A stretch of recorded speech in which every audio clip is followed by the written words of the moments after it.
In this video, I'm going to talk about the Beacon of Dawn. So the Beacon of Dawn is the epic special element artifact. So you can equip it to Chloris, Yolanda, Maggie, or Sully.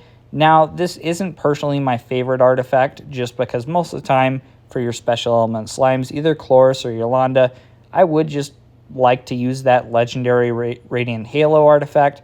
Not because its skill affects anything super crazy, but just because it provides better base stats because it's a legendary artifact versus that epic artifact. So and this is what I'm comparing these to. This is going to be, you're looking at level 1, no star upgrades, but you look at like a legendary wind artifact, 600 attack, 1000 HP, compared to an epic artifact, 120 attack, 360 HP.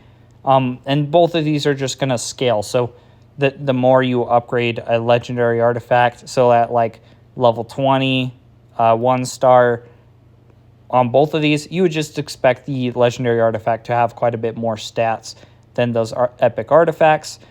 And so in general, that's kind of where this one falls. You're not going to necessarily want to use it unless for whatever reason you can get it starred up and leveled up super high. Most of the time, you're just going to want to end up using the legendary artifact, though, just because of its bonus stats. But as far as the artifact itself, and I guess the one use case, maybe you would care to use it. Say you're using Yolanda and Sully, and so you can obviously only have one of these artifacts each. So you might pick the Radiant Halo for Yolanda and then the Beacon of Dawn for Sully, or if you have Chloris or Maggie.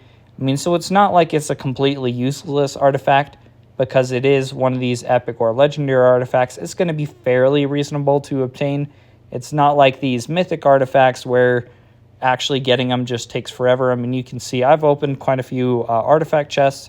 I still have 0 progress towards the Yolanda or the Chloris mythic artifacts. I'm kind of getting close on the Crown of Magma for Vulcan, but the mythic artifacts are just really hard to get. So the legendary and epic ones are going to be the ones you're going to be using the majority of the time. Maybe until super late game, once you start farming just a lot of these, then the mythic ones will become viable. But really early on, mid game, you're going to be focusing on just unlocking these artifacts and then putting a lot of your resources into them, because you're going to get a lot of these refining stones. You're going to need to upgrade something. So as far as showcasing the actual artifact ability here, though, so it's the Light of Eternal Day. It blinds enemies hit by skill damage for 1 second when a skill is cast. Now, it is going to be kind of hard to see. I have it equipped to Yolanda here, though, so I'm going to go equip Yolanda. I'm going to hop into the stage 13, and then I'm going to slow it down. But anytime my skill effect is cast, so if I manually use my skill right here, it's going to blind the enemies for a second. Now, you really just can't tell very well, just because, so anytime you are dealing skill damage, it is going to blind them, meaning they're not going to be able to hit you with attacks. So I'm going to try and blind that guy, but really, you're just not going to be able to see much.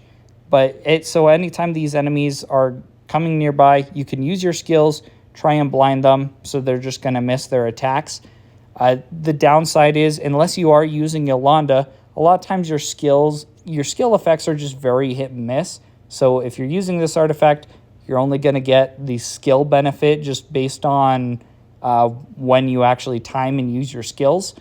But really, you can just see, we're not seeing much an effect on gameplay. I'm not seeing them miss any attacks.